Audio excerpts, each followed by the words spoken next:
Your mission is to hit the subscribe button, so you won't miss a single action-packed declassified file audiobook. Your mission begins in 3, 2, 1. Cuban Crossfire. Key West felt like the end of the line, which suited me just fine. After the Miami firestorm, Rico Alvarez silenced, the trafficking hub crippled, an innocent woman hopefully safe under Isabel Moreau's discreet protection, I'd eased the Sea Witch south, island hopping down the Keys chain, finally fetching up in a transient slip at the Key West Bight Marina. It was noisy, crowded with tourists chasing Hemingway's ghost and boat bums chasing their next beer, but the anonymity felt blessedly different from the watchful paranoia of Miami. Here, among the sunburned anglers and the margarita-fueled crowds, maybe Jack Kincaid could actually disappear for a while. I spent the days fishing out past the reef, letting the sun and salt scour away the grime of the last few months. The physical work helped. The solitude almost felt like peace. Almost.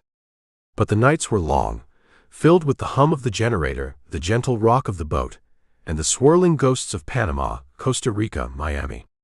The data card, locked away, still pulsed with unanswered questions, the Ouroboros symbol, the biotech hints, the Vancecroft connection.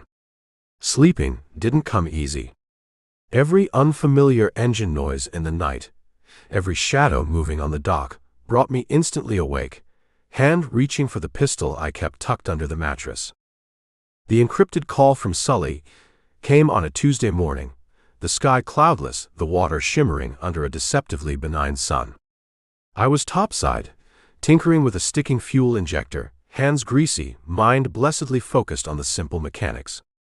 The sat phone's specific chirp, Sully's emergency high-priority signal, sent a familiar jolt of apprehension down my spine. I took the call below deck, running security protocols first. "What is it, Sully?" I kept my voice low. "Got a delicate one, Jack." His voice, digitally masked as always, crackled through the speaker. "Walk in." Or rather, a very careful indirect approach through channels I monitor. Cuban national. Claims legitimate dissident credentials, high-level contacts inside the island. Needs to meet you. Urgently. Cuba. 90 miles away, a world away. Felt too close. Dissidents usually talk to Langley or State Sully, not guys like me with active warrants.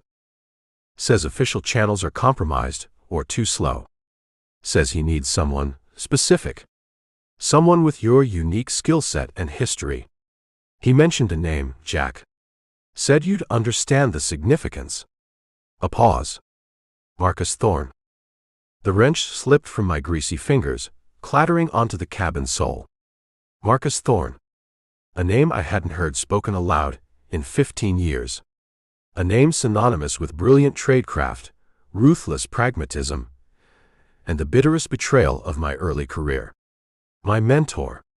The man who taught me how to read the shadows, how to manipulate, how to survive, and then used those lessons to try and burn me, sacrificing me for his own ambitions within the agency before he finally went too far and disappeared entirely, presumed dead or deeply buried by the powers that be. Thorne. My voice sounded rusty. Thorne's dead. Or locked away in some black site. Apparently not, Sully said grimly. According to this guy, calls himself Arturo Fuentes, Thorne is very much alive. Set up shop in Cuba, operating completely off the grid, outside anyone's control. Doing what? A cold dread started to spread through me. Marcus Thorne operating freely with his intellect and lack of scruples, that was a terrifying thought. Fuentes claims Thorne is orchestrating something big, dangerous. Playing factions off against each other. Cuban hardliners, maybe elements within their intelligence services, possibly involving rogue American assets or exile groups. Fuentes used the phrase, catastrophic destabilization. Says it targets both U.S. and Cuban interests, designed to benefit only Thorne himself or whoever he serves now. Whoever he serves now. The Ouroboros symbol flashed in my mind. Could Thorne be connected to that wider conspiracy? Why me, Sully? After all this time. Fuentes says Thorn is playing a complex game, full of misdirection, psychological traps. He believes only someone who knows Thorn intimately, knows how his mind works, someone he trained. Only you have a chance of anticipating him, getting close enough to stop him before it ignites. He says Thorn respects, or at least remembers, your abilities. Respect. Thorn respected leverage, weaknesses, opportunities. If he remembered me, it was likely as a loose end, or a piece he could still manipulate on the board. This Fuentes sounds like he could be Thorn's own cutout, Sully. A lure. Sending me into a trap. After my anonymous client in Costa Rica, my trust meter was buried deep in the negative. Thought of that, Sully admitted. Ran every check I could. Fuentes' dissident bona fides seem legitimate, according to chatter from reliable sources inside the island network.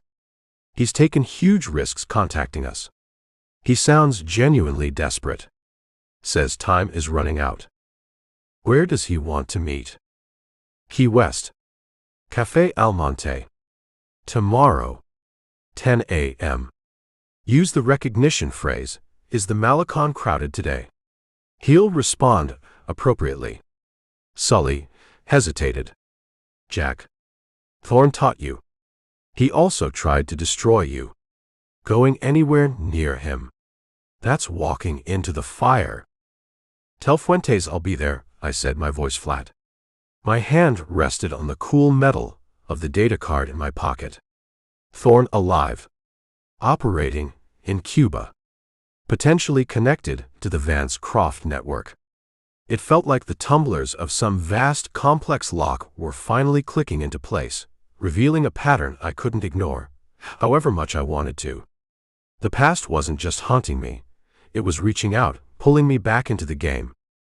Café Almonte was a small slice of Havana tucked away on a quiet side street off Duval, smelling strongly of roasting coffee and frying plantains. Tourists mostly walked past, heading for the bigger bars.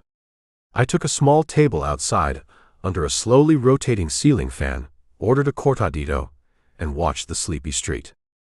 At precisely 10, a man approached my table.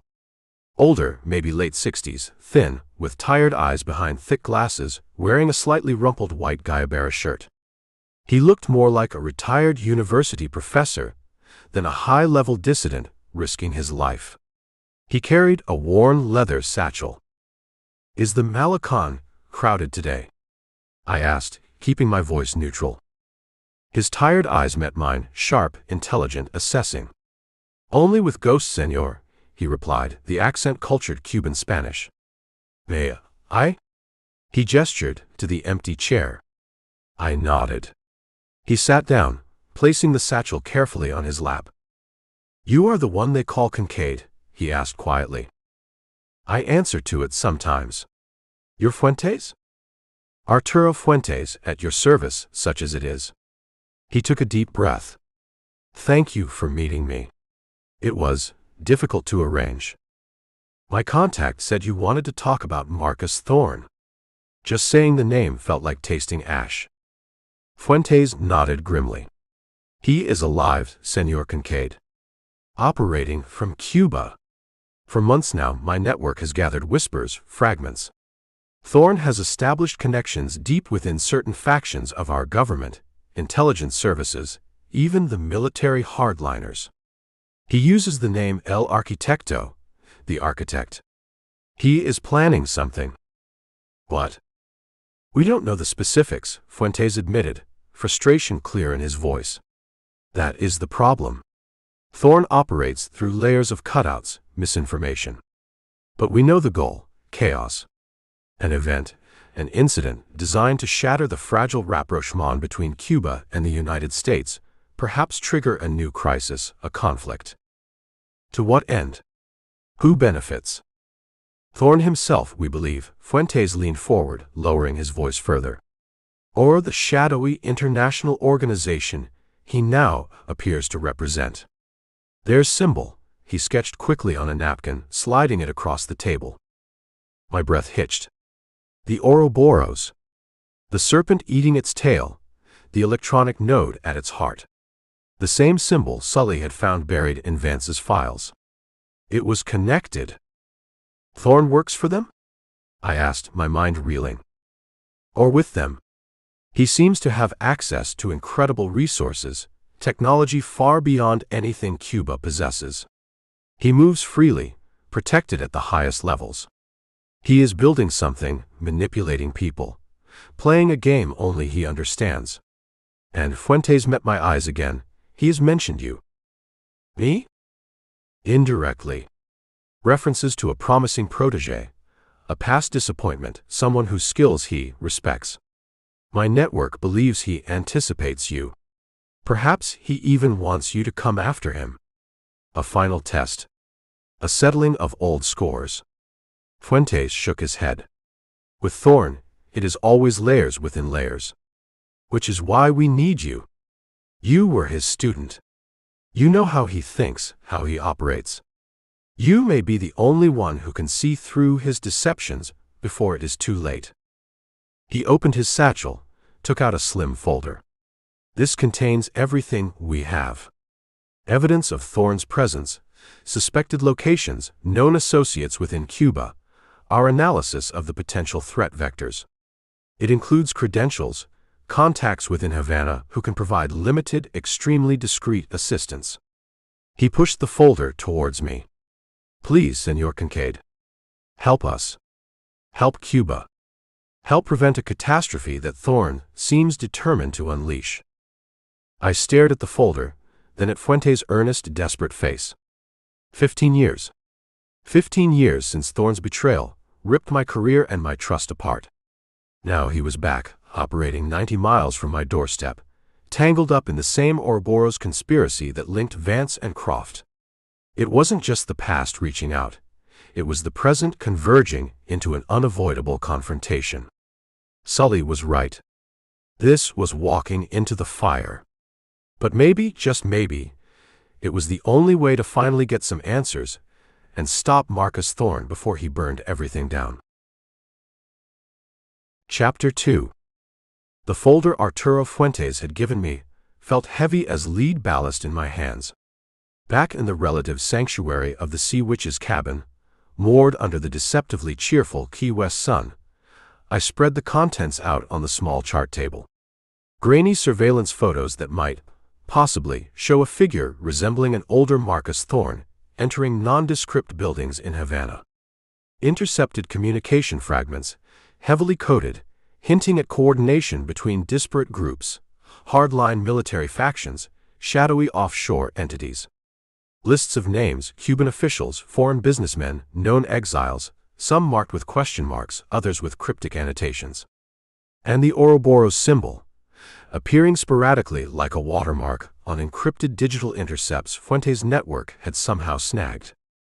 It wasn't proof positive, not the kind that would stand up in any court, but it painted a picture murky and menacing enough to align with everything I knew about Thorn, and everything I was beginning to suspect about the global reach of the Vance-Croft conspiracy.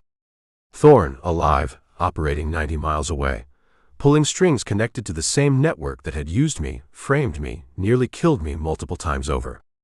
Coincidence wasn't in Thorn's vocabulary. Going to Cuba was insane.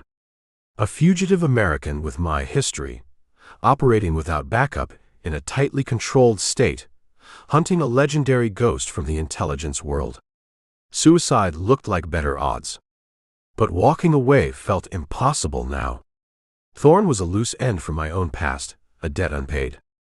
And if he was tied to Ouroboros, then ignoring him meant ignoring the larger threat that seemed to cast its shadow over everything. Preparations were grimly simple. I secured the Sea Witch, arranging long-term dockage under one of my cleaner aliases, hoping she wouldn't attract undue attention. Transferred most of my remaining funds into untraceable digital currencies Sully could help me access remotely. Packed light, minimal gear, weapons broken down and concealed, the data card from Panama, and the new set of credentials Fuentes provided, David Miller, Canadian academic researching pre-revolutionary architecture. Thin, but maybe enough for initial entry. I sent Sully one brief coded burst, heading south. 90 miles. Old ghosts. Monitor Ouroboros chatter, Thorn specifically. Stay dark. Fuentes network handled the transport. No flights, no official channels. Instead, instructions led me late one night to a dilapidated fish house on Stock Island. Waiting there, tied up amongst battered shrimpers and crab boats, was a rusting 30-foot fishing vessel, the Libertad, smelling powerfully of diesel and decaying bait. The captain, a taciturn man named Carlos with eyes that had seen too much, simply nodded when I gave the passphrase Fuentes had provided. Two other crew members, equally silent, cast off the lines without a word. We chugged out into the Florida Straits under a moonless sky, the lights of Key West shrinking behind us, the vast darkness of the sea opening up ahead. The crossing took most of the night, the small boat pitching uncomfortably in the steady swell, the thrum of the old diesel engine a monotonous backdrop. There was nothing to do but watch the phosphorescent wake, feel the salt spray, and let the memories surface unbidden, unwelcome. Marcus Thorn. He'd been more than a mentor. He'd been the architect of my early career, the brilliant, demanding puppeteer who saw potential in a raw, cynical recruit and honed it into a razor's edge. He taught me tradecraft not from dusty manuals, but through brutal, real-world simulations. Taught me to read people, anticipate threats, blend into any environment. Taught me that information was power, and sentiment was weakness. Emotion is friction, Kincaid. I could still hear his voice, calm and persuasive. It slows you down, makes you predictable. Operate clean. He was charming, witty, could quote obscure poetry one minute, and dissect geopolitical strategy the next. He saw connections others missed, played angles nobody else dared. I admired him, feared him, trusted him implicitly. Until the Budapest operation. A supposedly simple intel handover, gone disastrously wrong. Ambush, explosions, dead agents, good agents. And me, left holding the bag, hung out to dry. Internal investigations, pointing fingers facilitated by Thorn's own carefully placed misinformation. He'd climbed the next rung of the agency ladder over the wreckage of my career, sacrificing his protégé without blinking. Operate clean. The ultimate betrayal, delivered with cold efficiency. Later, I heard whispers he'd finally overplayed his hand, tangled with forces even he couldn't control, and vanished, officially listed as retired, and officially presumed neutralized or buried so deep he'd never surface. Until now. Cuba. Working with Ouroboros. It made a sick kind of sense.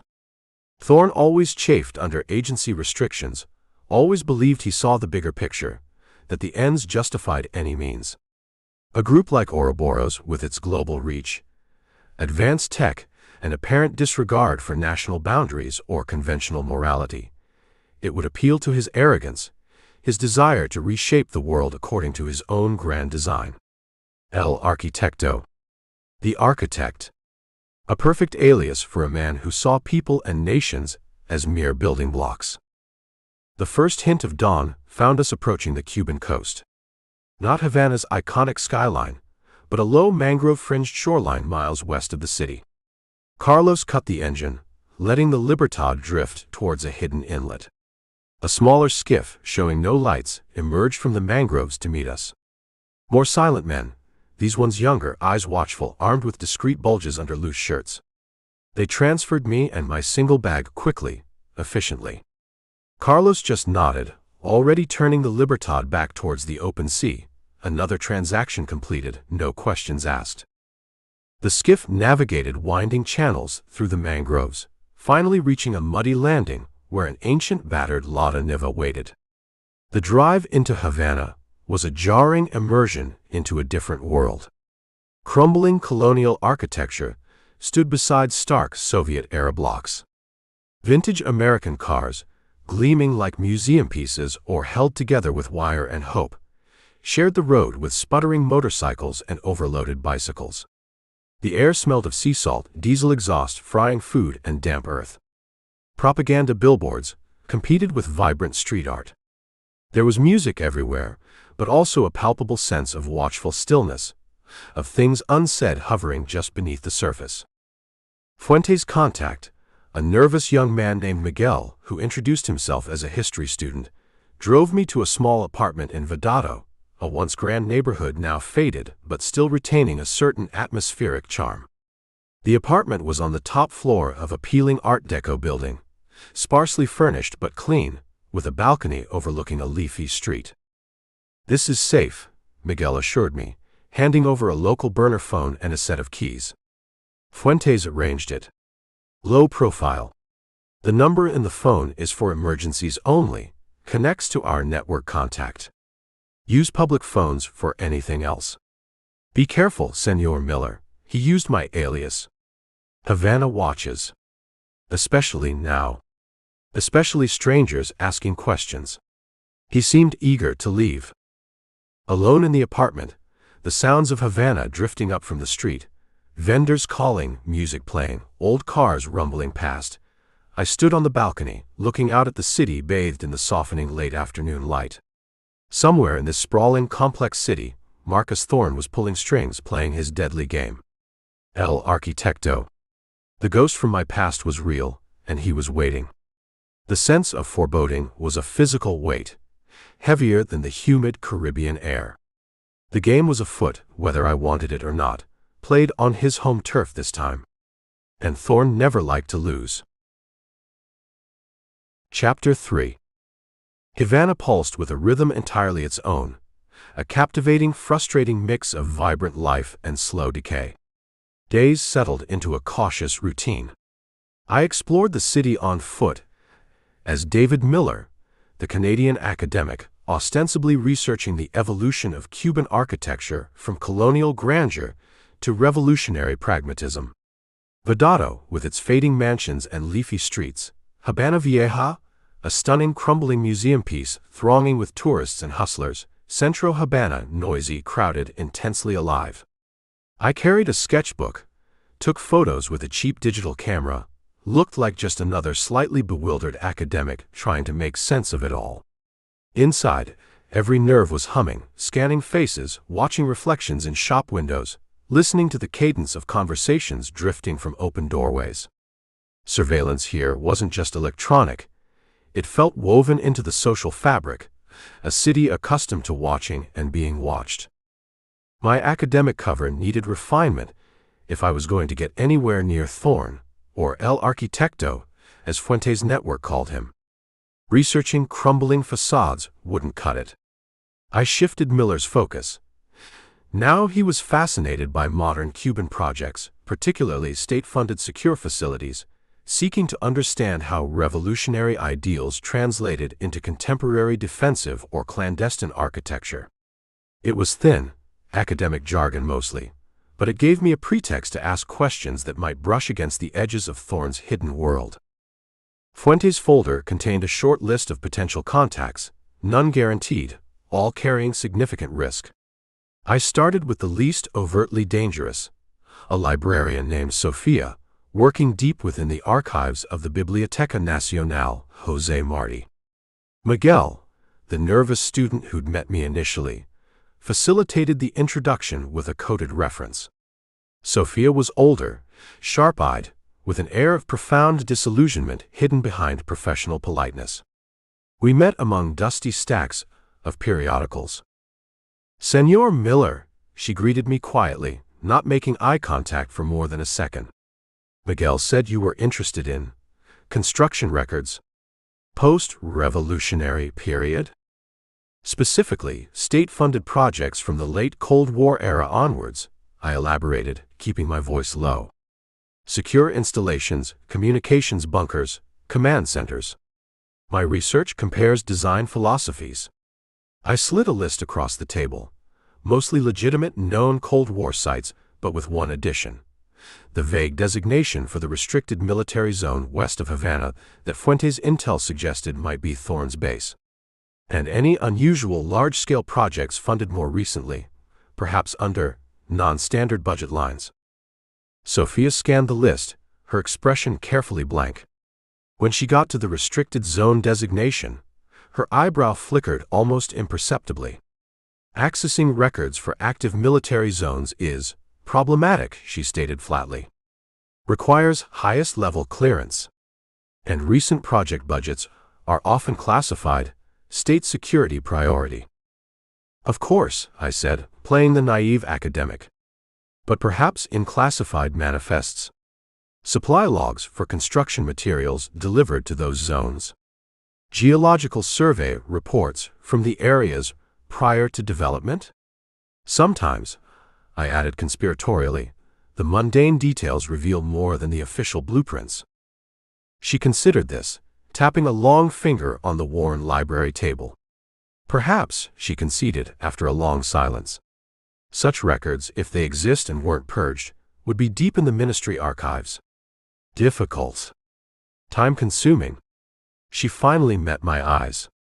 And potentially unhealthy to inquire about. My university provides hazard pay for archival dust inhalation. I attempted a weak smile. She didn't return it. Leave it with me, Senor Miller, she said quietly. Check back in 2 days. Same time.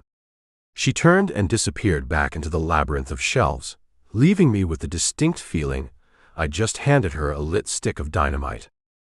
My next contact was Raoul, a mid-level functionary in the Ministry of Construction, introduced via another coded message as someone sympathetic to historical preservation, Fuentes' euphemism for disgruntled and possibly bribable. We met in Capalia Park, amidst families eating ice cream and teenagers flirting. Raoul was sweating despite the shade, constantly dabbing his forehead with a handkerchief. El Arquitecto, Raoul breathed, after I carefully steered the conversation towards rumors of influential foreign advisors involved in unusual projects. His eyes darted around. See, people whisper the name. A phantom. Powerful connections reaching very high.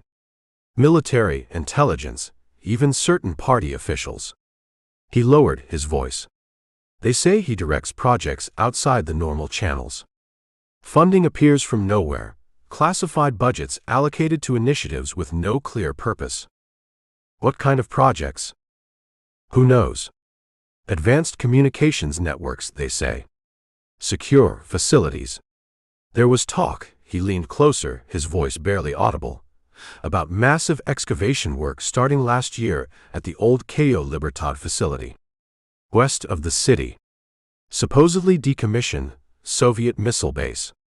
Officially, it's environmental remediation. Unofficially. He shrugged, sweating profusely now. They say El Arquitecto needed space. Deep space. Underground. An underground bunker. At the old Soviet base. Matching the restricted zone Sophia was looking into. The pieces clicked. Thorne wasn't just hiding. He was dug in, literally, operating from a secure subterranean facility with high-level Cuban complicity. Who protects him? I asked. Who are these high-level connections? Raoul shook his head vigorously, wiping his brow again. To name names is suicide, senor. But watch the ones who benefit from instability. The hardliners who resist reform, who profit from the black market the embargo creates. Watch General Mateo Diaz, the name dripped with fear, head of state counterintelligence. They say Diaz and El Arquitecto are closely aligned. General Diaz, head of counterintelligence. That explained the protection, the access, the impunity. Thorne hadn't just found refuge, he'd allied himself with the most dangerous elements of the Cuban security state. 2 days later, I met Sophia again in the library archives. She looked paler, more strained than before. Without a word, she slid a thin file across the table. Inside were photocopies, grainy, smudged but legible. Shipping manifests from a state-controlled cement supplier. Geological surveys of the Cayo Libertad zone, showing anomalous subterranean voids, and requisitions for high-tensile steel, advanced ventilation systems, and most chillingly, specialized electronic hardware consistent with a modern command bunker or data center, all delivered to the Cayo Libertad remediation project over the past 18 months. Funded through opaque budget lines Raoul had mentioned, authorized by untraceable numeric codes. "This is all I could find," Sophia whispered, refusing to meet my eyes. "Do not ask for more. Do not come back here, Senor Miller. For your sake and mine." I nodded, pocketing the file. "Gracias, Sophia. You've been very helpful to my research." Walking back towards my Vedado apartment, through the bustling Havana streets, the pieces formed a grim mosaic. Thorne, El Arquitecto, allied with General Diaz, operating from a hidden underground bunker at Cayo Libertad, potentially using it to orchestrate his plot against U.S.-Cuban relations, all under the banner of the Ouroboros conspiracy that stretched back to Vance and Croft. The conspiracy wasn't just embedded within the elite. It had burrowed deep beneath the island itself. Finding the bunker was one thing. Getting inside, confronting Thorne, that was descending into the dragon's lair. And I had a feeling the architect had designed it with intruders like me specifically in mind. Chapter 4. The Cayo Libertad Peninsula jutted out west of Havana, a thumb of scrubland and rocky coastline pointing defiantly towards Florida. Once bristling with Soviet missiles aimed at the heart of America during the Cold War's iciest moments, it was now officially a decommissioned military zone undergoing environmental remediation. According to the intel from Fuentes contacts and Sophia's archival digging, the remediation involved pouring thousands of tons of concrete and high-tech electronics underground. Thorne's bunker, El Arquitecto's lair. Getting close required patience and caution. The main access road was guarded, fenced clearly off-limits. I spent 2 days exploring the surrounding area in the battered Lada Miguel had procured for me, posing as Miller the academic, supposedly fascinated by coastal geology and Cold War relics. From windswept bluffs miles away, using high-powered image-stabilized binoculars, I could see the surface structures, crumbling concrete pads, rusting gantries, blocky administration buildings dating back decades. Nothing looked overtly active or threatening from a distance. But closer observation revealed discrepancies. New antenna arrays partially hidden by camouflage netting. Regular patrols by unmarked jeeps, carrying men who didn't look like environmental scientists. Heat signatures picked up by a cheap thermal imager I'd acquired suggesting significant power generation inconsistent with a decommissioned site.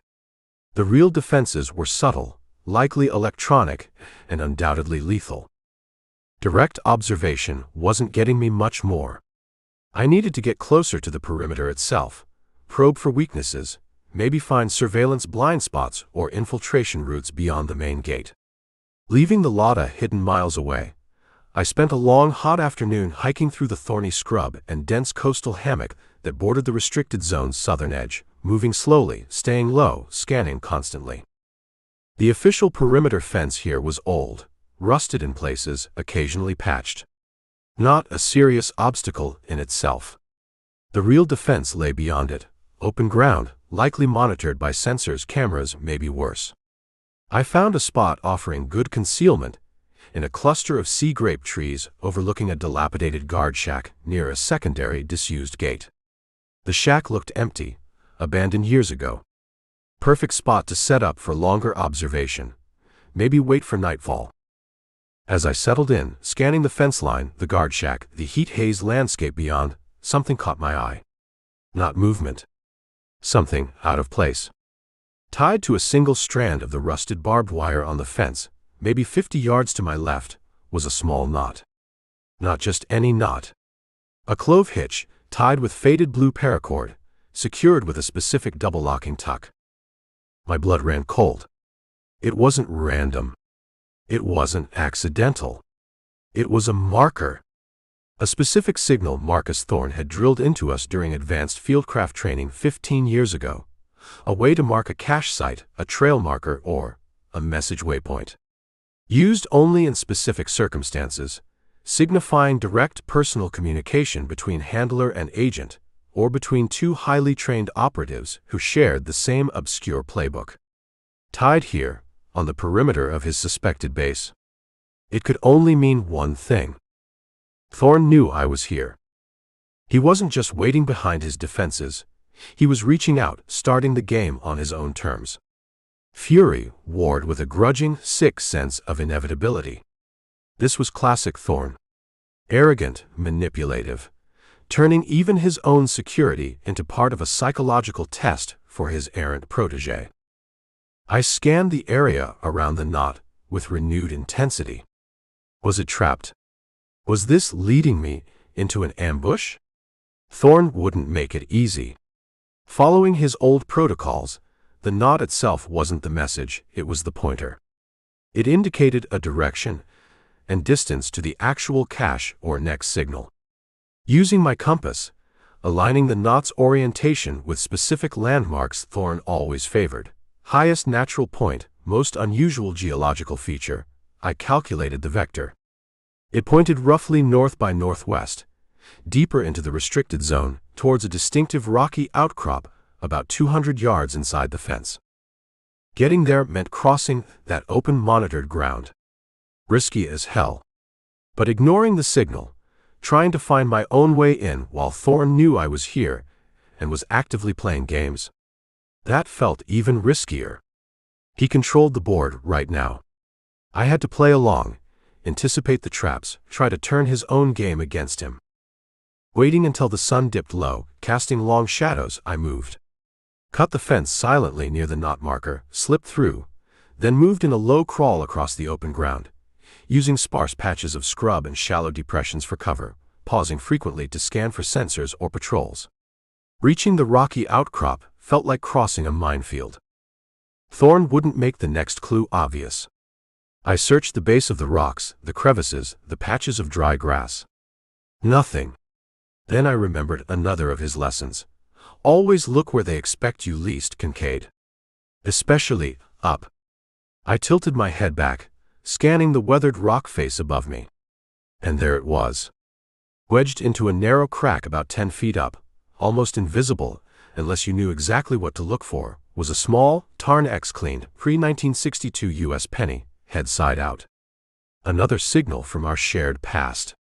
Lincoln facing left, proceed west. If it had been facing right, proceed east. If it was the memorial side, abort, compromised. Simple, deniable, utterly Thorn. West. Towards what? Towards the main bunker complex.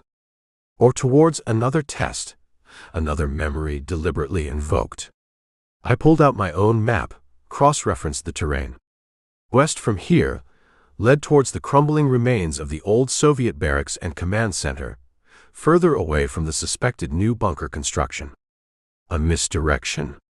Or was Thorn hiding something there? The psychological game was insidious. He was using our past, our training, against me. Every clue was a reminder of his influence, his control, his eventual betrayal. He wasn't just testing my skills, he was probing my resolve, trying to get inside my head, make me doubt myself, make me predictable.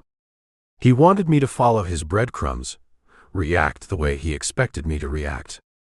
Standing there in the fading Cuban light, the weight of Thorn's invisible presence pressing down, I felt a cold anger solidify within me. He thought this was still a training exercise, a contest between master and student. He thought he could control me, manipulate me back into the role of the predictable protégé. He was wrong. I wasn't that raw recruit anymore. Budapest, Costa Rica, Panama, Miami. The years, the betrayals, the violence had forged something harder, more cynical. Yes, I would follow his clue. I would play his game. But not by his rules. I would use the knowledge he gave me, the skills he taught me, to navigate his maze, anticipate his traps, and find the truth he was hiding. This wasn't about settling old scores, not entirely. This was about stopping whatever catastrophe El Arquitecto was planning under the Ouroboros banner. Thorn wanted a game. Fine. But he might find his former student had learned a few new, dangerous tricks of his own. I turned west, towards the ruins, towards the next move in a game where the stakes were far higher than Thorn probably imagined. Chapter 5. The western edge of the Cayo Libertad Peninsula felt like a graveyard of forgotten ambitions. Crumbling concrete barracks, their windows like vacant eyes staring out towards the Florida Straits, stood sentinel over weed-choked parade grounds. Skeletal remains of radar towers rusted silently under the relentless Cuban sun. Thorne's clue, the westward-facing penny, had led me here, to the heart of the derelict Soviet command center complex. It felt like walking into a meticulously set stage. Every instinct screamed trap. Thorne wouldn't lead me here without a reason, and his reasons were seldom benign. I moved slowly through the ruins, weapon ready but concealed, sticking to the shadows cast by collapsing walls, scanning the empty windows, listening for any sound beyond the skittering lizards and the sigh of the wind through broken rafters. Was the next clue hidden here? An ambush waiting? Or was the location itself the message, a reminder of past power, past conflicts the game's nations played? I checked the obvious spots first. Inside the shell of the main command bunker, shallow, stripped bare years ago, beneath loose flagstones, behind peeling propaganda posters depicting missiles and resolute soldiers. Nothing. Thorne's games were rarely obvious. He preferred subtlety, psychology. What memory, what lesson was tied to this specific place? We'd studied Soviet military installations during training, dissected their command structures, their vulnerabilities. Then I saw her. She wasn't hiding, exactly, but she materialized from the deep shadows inside one of the half-collapsed barracks buildings with a disconcerting lack of sound, like a heat shimmer resolving into human form. She stood near a crumbling concrete support pillar, watching me. She was Cuban, maybe early 30s, dressed in dusty but practical canvas trousers and a plain work shirt, her dark hair tied back severely. She wasn't military, didn't have the hard edges of the mercs I'd seen training near Santario Verde, but she wasn't a lost civilian either. There was an intensity in her dark eyes, a wary intelligence, a coiled stillness that spoke of discipline, perhaps desperation. She held no visible weapon, but her hands were empty, ready. I froze, half hidden behind a fallen concrete beam, raising my hand slightly in a non-threatening gesture, my other hand resting near the grip of my pistol. "Looking for artifacts?" I asked, using the David Miller academic persona, keeping my voice neutral. She didn't react to the alias, her gaze sharp, appraising. "There are dangerous artifacts here, senor," she replied, her Spanish precise, educated. "Some better left buried." She took a small step out of the shadows. "You are the one they call Kincaid, yes? The one El Arquitecto trained?" So much for Miller. She knew who I was. Which meant Thorne knew who I was, and likely knew I was here. This woman, was she part of the trap? Sent by Thorne? Who wants to know? "My name is Camilla Reyes," she said. "And I know Marcus Thorne. I worked with him. Helped him design certain systems for his new facility." Alarm bells screamed. She worked with Thorne? On the bunker? This had Thorne's manipulative fingerprints all over it. Sending someone he knew I couldn't possibly trust, offering, what? Systems? I asked cautiously. "You mean the bunker? The one built under the remediation project?" She nodded grimly. "The anthill, as he calls it. Communications, security grids, environmental controls. I was a systems engineer. Recruited from the university, under the guise of a state infrastructure project. Thorne. El Arquitecto. He can be very persuasive. He painted a picture of progress, of safeguarding Cuba's future with advanced technology." Her expression hardened. The reality, I discovered too late, was quite different. "And now?" I prompted. "Why talk to me? Are you his welcoming committee?" A flicker of anger crossed her face. "I am no longer associated with Marcus Thorne or his project," she stated firmly. "His vision is not progress, it is control, chaos. He manipulates everyone, the hardliners in our government, the fools in yours he feeds information to, the extremists he plans to arm." She gestured vaguely towards the east, towards the hidden bunker. What he is building in there, the operation he is planning, it must be stopped before he plunges us all into darkness. Stopping Thorn isn't easy, I said flatly. He doesn't leave loose ends. Why risk talking to me? He knows I'm here. Because Thorn, for all his brilliance, possesses a fatal flaw, arrogance, Camilla said, a shrewd light in her eyes. He underestimates those he believes he controls or has discarded. He likely sees you as a predictable variable, a former student to be tested, manipulated, perhaps eliminated once you've served your purpose in his game. She stepped closer, lowering her voice. He doesn't expect us to cooperate. He doesn't expect the engineer who designed his systems to ally herself with the operative he betrayed. My suspicion remained sky-high. This could easily be Thorn's play. Send in someone seemingly disillusioned, feed me partial truths mixed with lies, led me into a final fatal trap. After Varga, after my anonymous client, trusting anyone seemed like a fool's game, especially someone admitting direct ties to Thorn. How do I know this isn't just another layer of his game, Camilla? You feeding me what he wants me to hear? You don't, she admitted candidly. Just as I don't know if you are truly here to stop him, or if you have your own agenda, perhaps working for your own government, ready to exploit the situation. The stalemate hung between us, thick with unspoken history and mutual distrust. But look, she continued, pulling a small folded piece of paper from her pocket. This Thorn does not know I possess. A preliminary diagnostic report I ran on the bunker's internal network before I distanced myself. It shows vulnerabilities. Access points he believes are secure. She held out the paper. I hesitated. Taking it meant engaging, accepting her potential role, however risky. Refusing meant discarding potentially vital intel, relying solely on my own wits against Thorn's labyrinthine defenses and mind games. Thorn wanted me isolated, predictable, cooperating, even cautiously, with someone he likely underestimated or dismissed. That might be the unpredictable move. Why? I asked, still not taking the paper. Why risk helping me? What's in it for you? Atonement, perhaps, she said quietly, her gaze distant for a moment. And survival. If Thorn succeeds, people like me, people who know too much about his anthill, will be liabilities he cannot afford. Stopping him is my only way out. And right now, she met my eyes again. You, Kincaid, are the only viable instrument available to achieve that. Despite your past, despite my own involvement.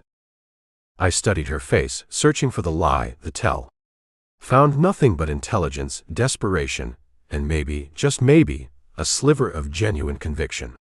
It was still a massive gamble. She could be leading me into a kill zone, designed by Thorn himself. But the intel she offered, vulnerabilities in the bunker network, that was concrete, actionable. Slowly, I reached out and took the folded paper. All right, Camilla. Let's say I'm listening. Temporary alliance. Information sharing, strictly need to know. No blind trust. One wrong move, one hint of a double cross, and we're done. Clear. A flicker of relief, quickly masked, crossed her face. Clear, Kincaid. First, I said, pocketing the paper. This little game, Thorn started. The penny pointing west. Was that leading me to you? Or is there another clue here in these ruins? She shook her head. The penny. No, that is pure Thorn's psychological warfare. A reminder of his control, his knowledge of your training. Designed to make you second guess, maybe waste time searching here. The real target has always been the bunker itself. The paper I gave you, she tapped her pocket where I'd put it, contains access codes for a tertiary maintenance network. It's our best way in, if we move quickly before he changes the protocols. So the clue was a misdirection, meant to occupy me while he watched. And Camilla, she claimed to hold the key.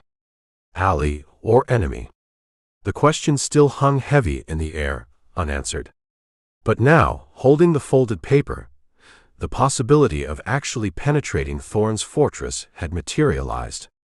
A dangerous possibility, offered by a dangerous source. The game had just become infinitely more complex, and the path ahead towards Thorn's bunker was now shrouded in even deeper, more treacherous shadows. Chapter 6. Huddled in the thorny scrub just inside the Cayo Libertad fence line, the ruins of the Soviet barracks, faint silhouettes against the moonless sky behind us, Camilla unfolded the paper she'd given me. The red glow of her shielded penlight illuminated complex network diagrams and strings of alphanumeric code. This tertiary maintenance network bypasses most of the primary security protocols, she whispered, her voice tight with tension, her eyes scanning the darkness around us. It was designed for deep system diagnostics, emergency overrides. Thorn believes only he and his chief engineer hold the master access, but I embedded secondary backdoors during the initial system setup. Insurance. Insurance against what? Thorn, I asked, keeping my own voice low, studying the diagrams. They looked legitimate, complex. Against being trapped, she replied curtly. Or disposed of when my usefulness ended. Thorn collects secrets, Kincaid, but he doesn't like sharing them or leaving knowledgeable people unaccounted for. She pointed to a specific location on a rough hand-drawn map integrated with the network schematics. There. Access Junction 7 Charlie. Disguised as a standard environmental monitoring station near the old eastern seawall. It connects directly to the bunker's sub-level utility corridors. Convenient, I muttered. Too convenient. Still, it was the only lead I had that didn't involve charging the main gate. And patrols? Minimal near the seawall after midnight.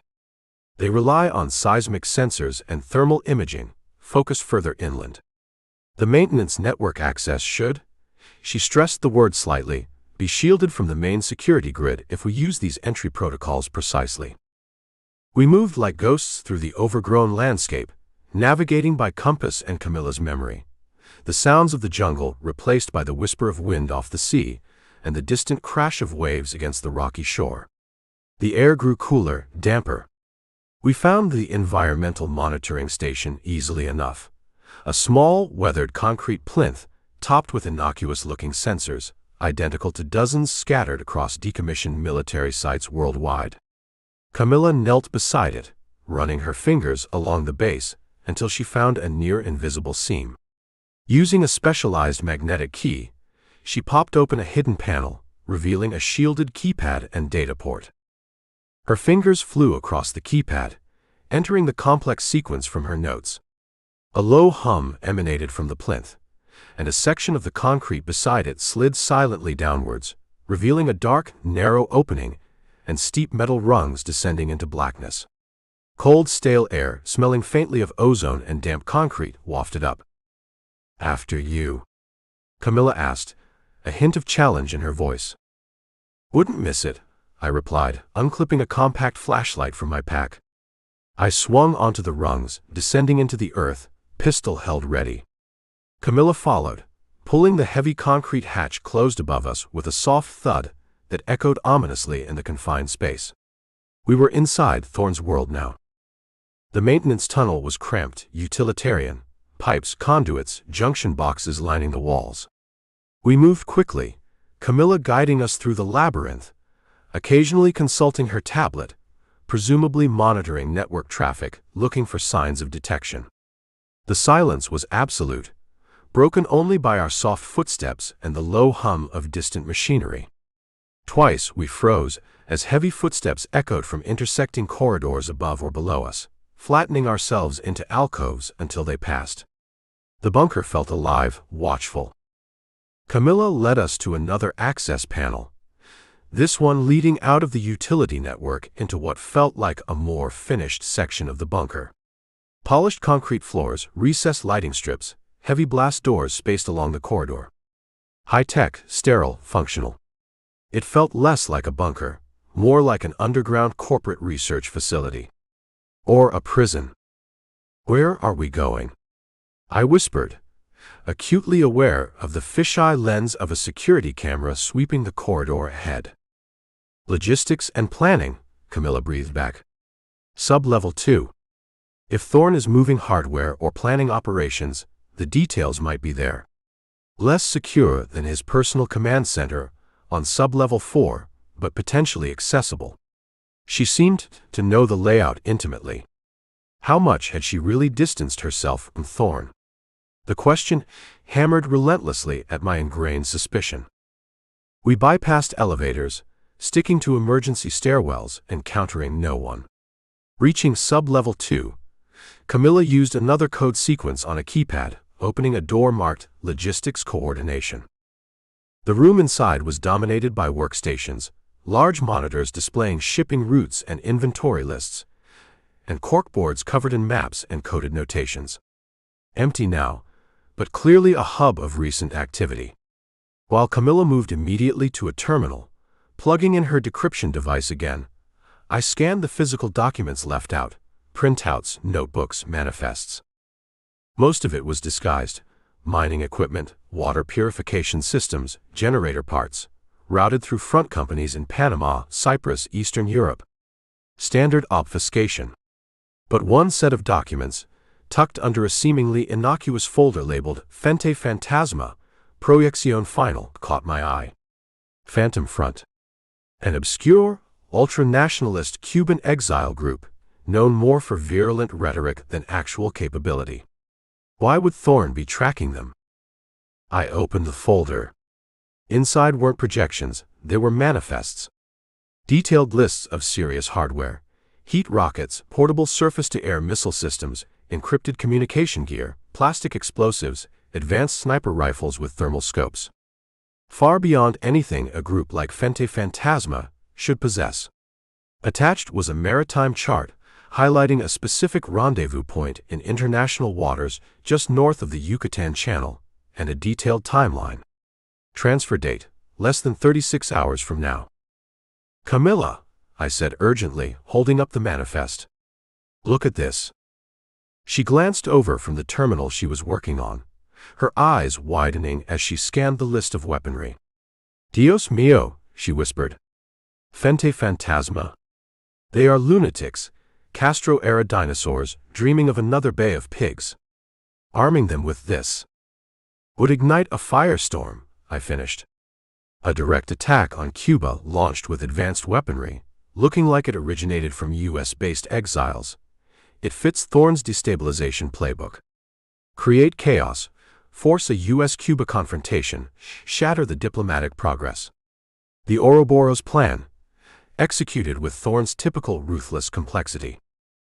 He's using them as pawns, Camilla breathed, scrolling rapidly through files she'd accessed on the terminal. Yes, here, encrypted communications between El Arquitecto and General Diaz, referencing the Phantasma project as Phase 1. And messages coordinating the arms shipment, a freighter called the Andromeda, leaving from a private dock near Mariel tonight, meeting a secondary vessel at the rendezvous point. We had it. The specific plan, the weapons, the timing, the delivery vessel. Concrete intel. We needed to get it out, expose it, stop that shipment. I pulled out my secure data drive, ready to copy the files Camilla had accessed. She nodded, initiating the transfer. The progress bar crawled across the screen. Suddenly, red lights flashed silently throughout the room. On Camilla's screen, multiple intrusion alerts flared. Compromised, she hissed, yanking her decryption device free. Someone detected the network breach. Or tripped a physical sensor. Heavy footsteps pounded in the corridor outside. Shouted commands echoed, closer now. The door to the Logistics Coordination Office slid shut with a heavy pneumatic hiss, followed by the unmistakable clang of magnetic locks engaging. Trapped. Deep inside Thorn's fortress, the alarm screaming silently through the network, armed men converging on our position, holding the fuse to an international incident in our hands. Camilla looked at me, fear warring with determination in her eyes. Our uneasy alliance, built on secrets and suspicion, was about to face its first and possibly final test. Chapter 7. The heavy thump vibrating through the magnetically locked office door was unmistakable. Not fists. Something heavier. A battering ram. Shaped charge preparation.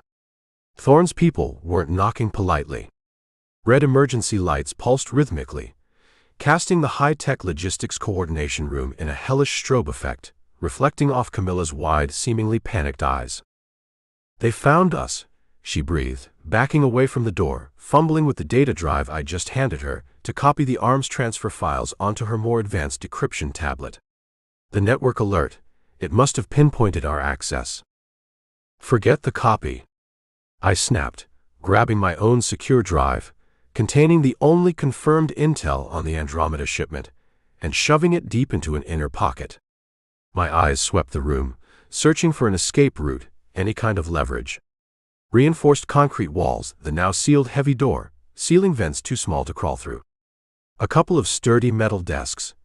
Banks of computer equipment, currently sparking and dying thanks to our earlier sabotage attempts on the terminals. Filing cabinets likely filled with more lies. No exit. A kill box. "There has to be another way out," Camilla insisted, her voice rising, bordering on hysteria. "A maintenance duct. Emergency override." "If there was, Thorne would have it guarded tighter than Castro's cigar box," I retorted, moving towards the side wall, pressing my ear against the cool concrete, listening for sounds from adjacent rooms or corridors. Nothing but the muffled thumping at the door and the rising whine of alarms. We were boxed in. Unless, I looked hard at Camilla, the seeds of suspicion sprouting fast in the fertile ground of adrenaline and past betrayals. This was the plan all along. You lead me in, use your backdoor codes, get me to the intel, and then the welcoming committee arrives. Her head snapped towards me, genuine-looking indignation flashing in her eyes. "Don't be absurd, Kincaid. Why would I help you find the arms transfer data if I was working for him?" "Maybe Thorne wanted the data found," I countered, thinking aloud, remembering Lars's poisonous suggestions in Panama. "Maybe he wanted it leaked, but blamed on me, the rogue American agent. Or maybe he just wanted me. And you, Camilla, were the bait." The thumping stopped, replaced by the high-pitched whine of a plasma cutter starting up outside the door. They weren't breaking it down, they were cutting their way in. We had minutes, maybe less.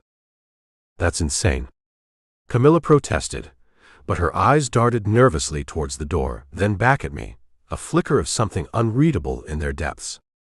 "We need to fight our way out when they breach." Against a heavily armed security team in a narrow corridor. "That's suicide," I stated flatly. I moved towards the largest metal desk, tipping it onto its side, creating a pitifully inadequate piece of cover facing the door. "Get behind this."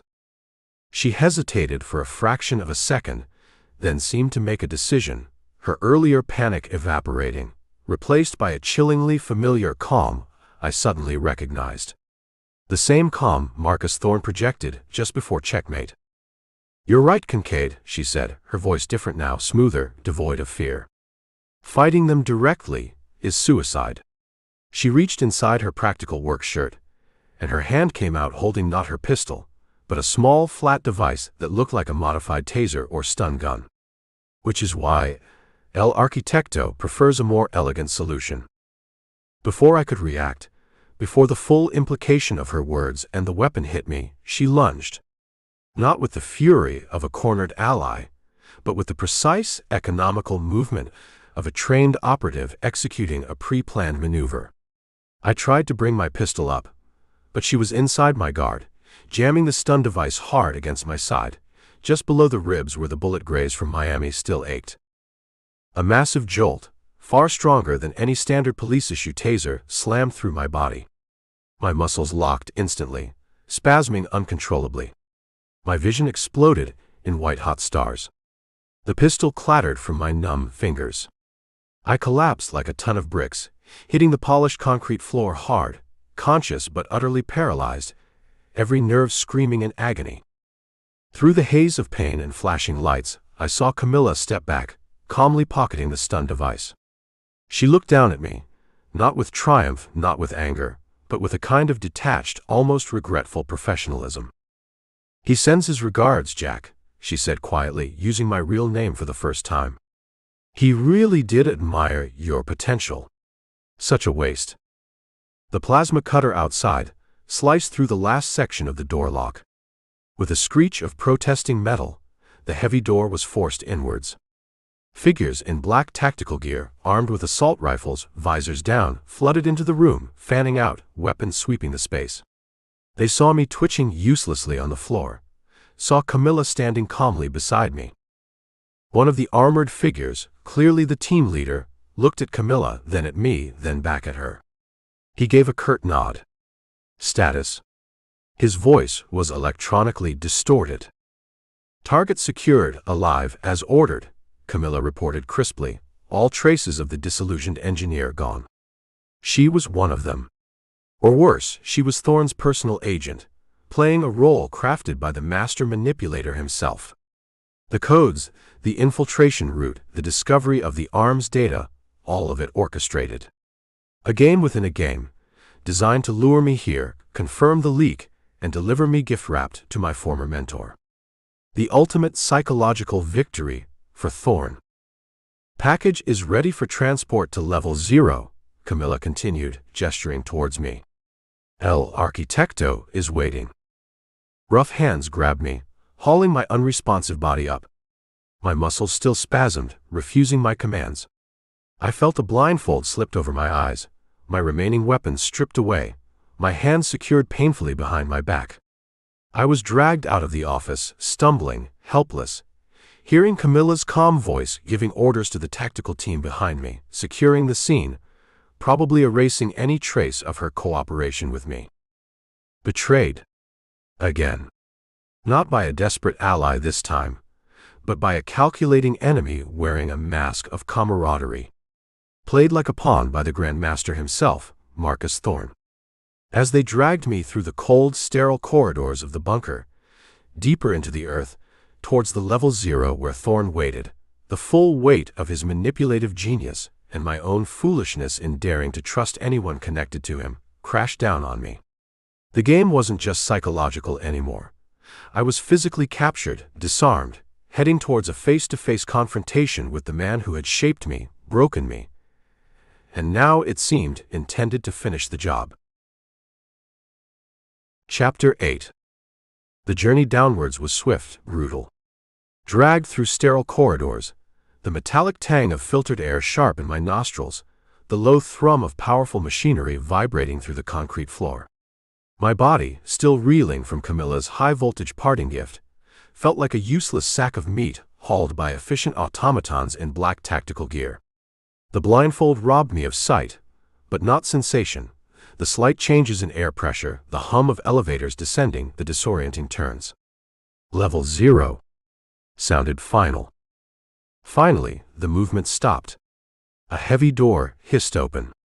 I was shoved forward, stumbling onto what felt like plush carpeting. Hands roughly pulled the blindfold away. Blinking against the sudden, soft, ambient light, I found myself standing in a space that defied my expectations of a bunker cell. It was large, elegantly furnished, more like the private study of a wealthy, obsessive academic than a prison. Floor-to-ceiling bookshelves lined one wall, filled with leather-bound volumes, philosophy, history, military strategy, physics. Another wall held a bank of state-of-the-art monitors displaying complex data streams, satellite imagery, news feeds from around the globe.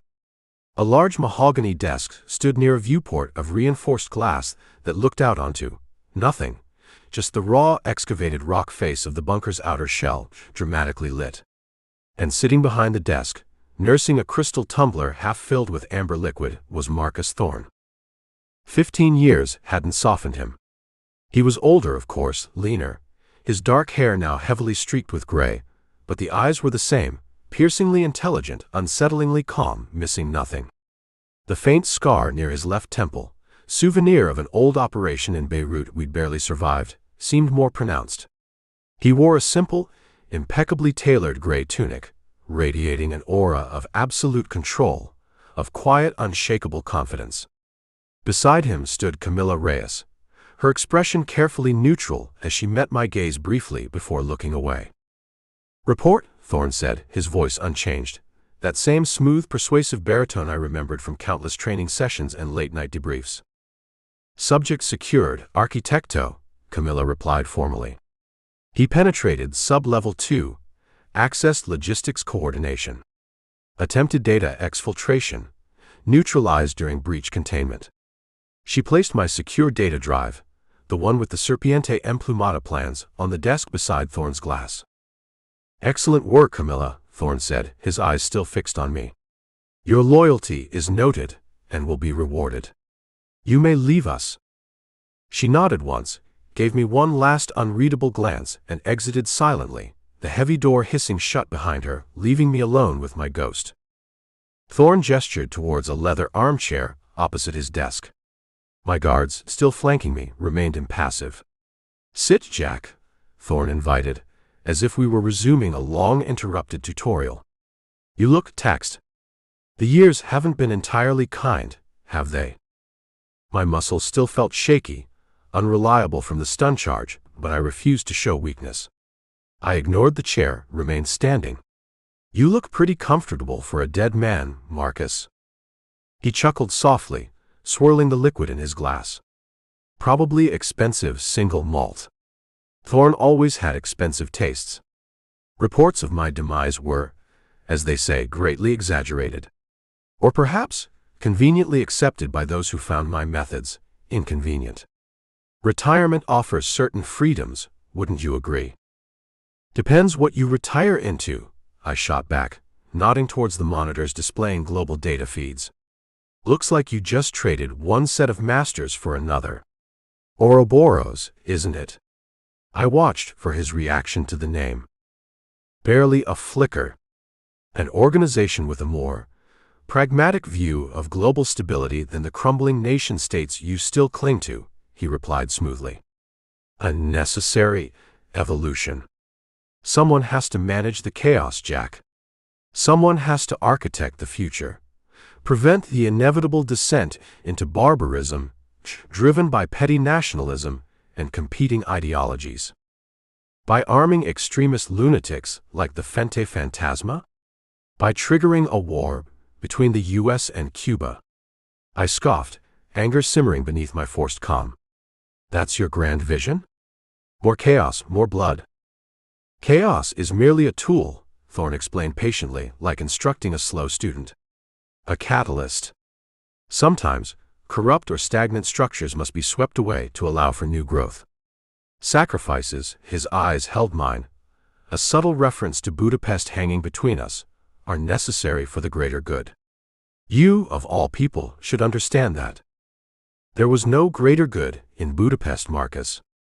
Only your ambition. You sacrificed good agents, sacrificed me, to cover your tracks."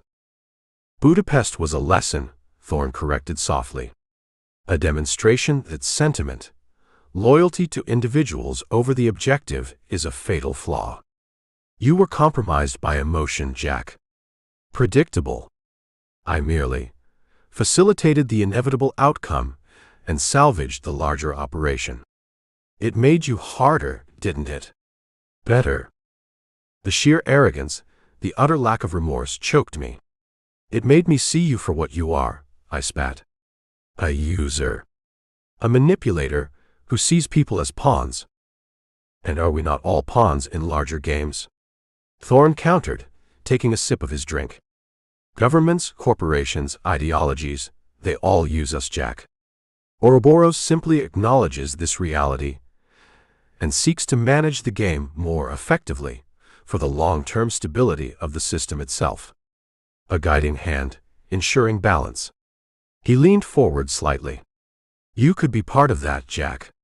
Your skills, honed first by me, then sharpened by years in the wilderness, they are considerable. Wasted on petty jobs, chasing shadows for fleeting clients. Here, you could have purpose again. Real purpose. Shaping events, not just reacting to them." The offer hung there, seductive and poisonous. Join him. Join the conspiracy. He was trying to recruit me, even now, appealing to the cynicism he himself had cultivated in me. Purpose? I laughed, a harsh grating sound. Your purpose involves trafficking children through Miami nightclubs, Marcus. Your purpose involves arming fanatics to start wars. Your purpose is built on misery and death, wrapped up in some twisted pseudo-philosophical bullshit about balance. Thorne sighed, a flicker of genuine disappointment crossing his features. Still blinded by sentimentality. Still focused on the individual trees instead of the health of the forest. Pity.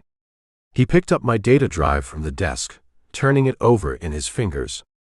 Camilla informs me you disrupted the Phantasma shipment communication protocols.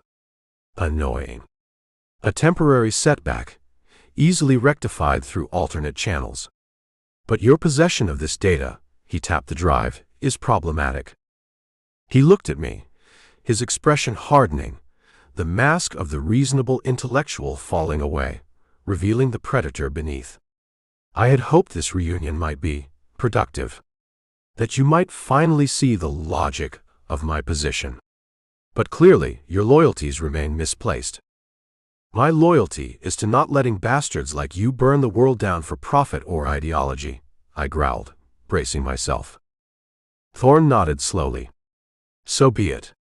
He pressed a hidden button on his desk console. A final lesson then, Jack. About the consequences of misplaced loyalty and the inevitability of control. The heavy study door hissed open again, and two of the black-clad guards stepped inside, their weapons held ready. Thorne stood up, placing the data drive carefully in his pocket. Take Mr. Kincaid to secure holding. Level 0 Alpha. Ensure he is comfortable. We have much more to discuss later. And he may yet prove useful, one way or another. The guards moved towards me.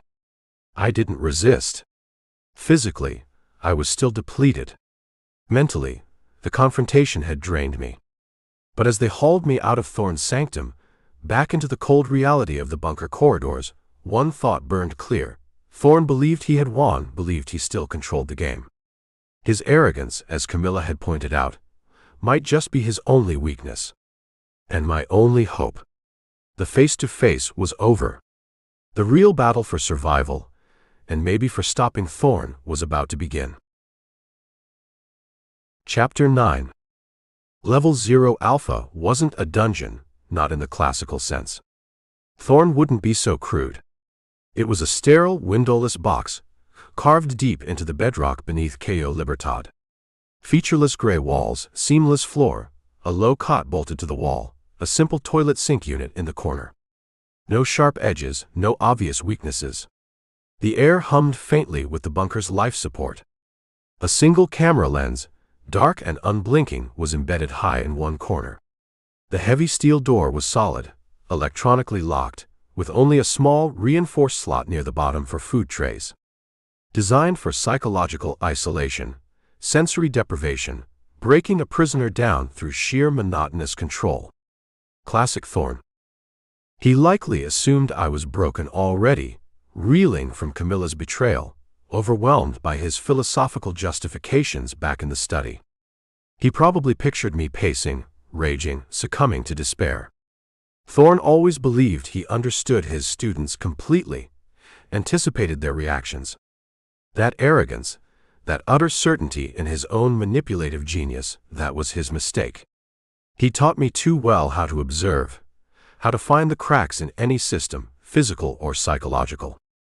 Lying on the thin mattress, feigning exhaustion or despair whenever I sensed the camera's focus linger, I analyzed the routine.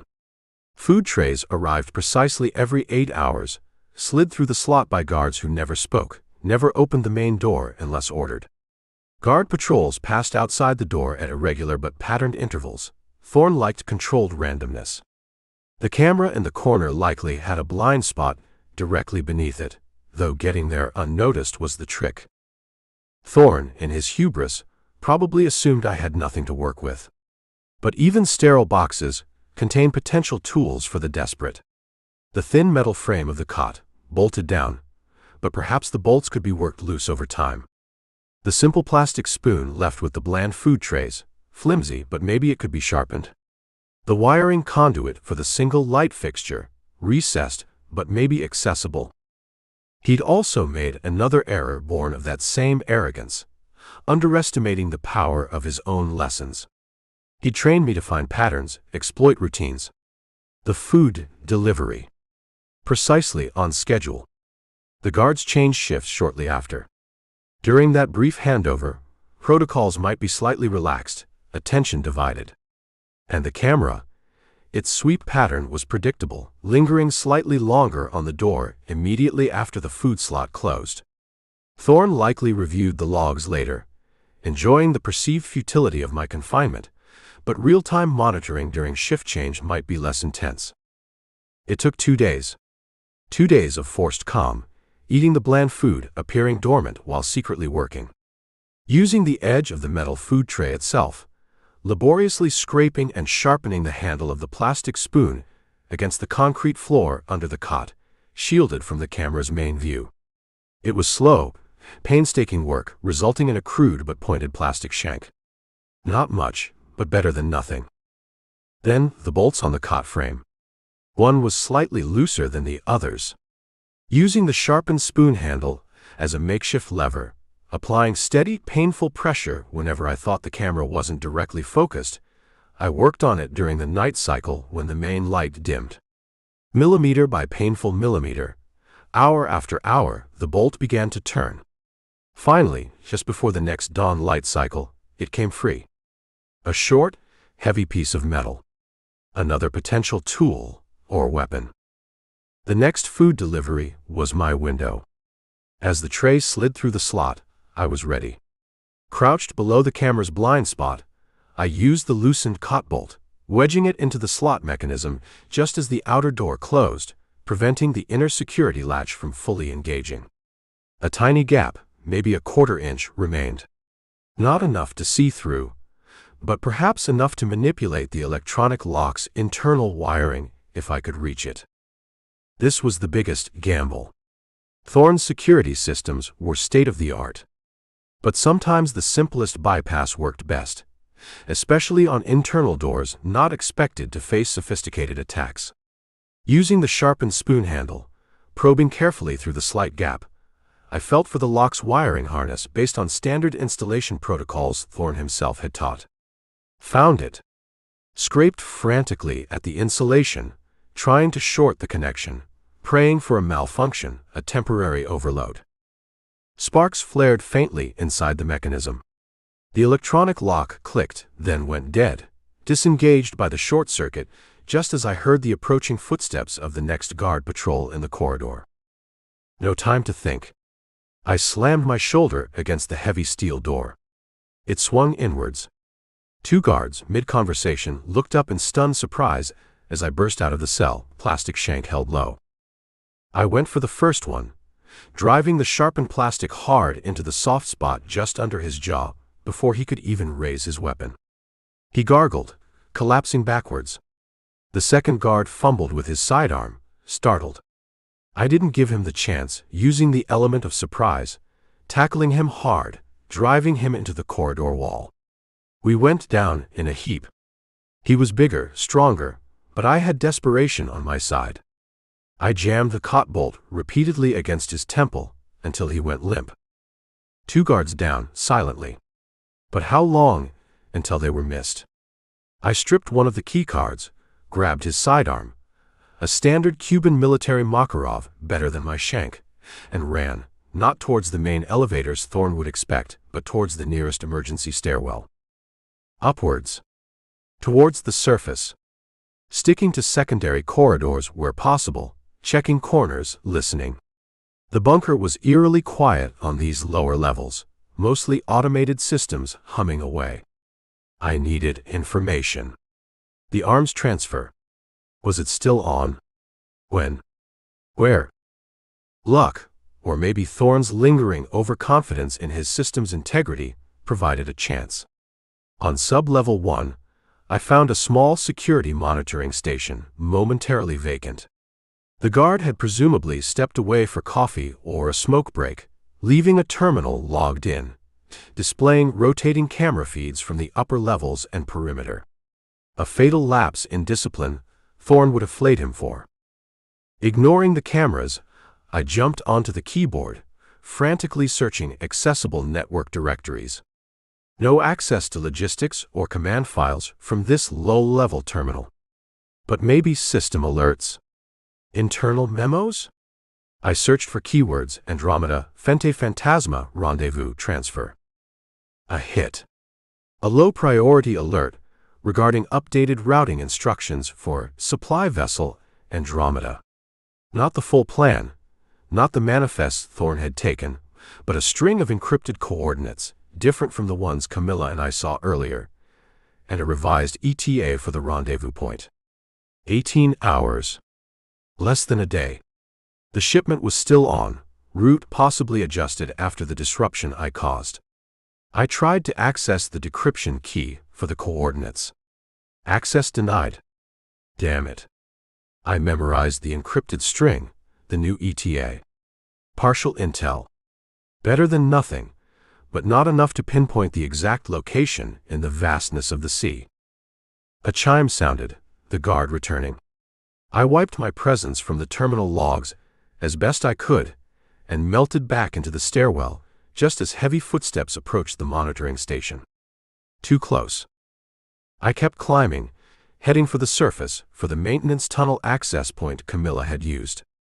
Reaching it, finding the access panel, using the dead guard's keycard, relief washed over me, so potent it almost buckled my knees.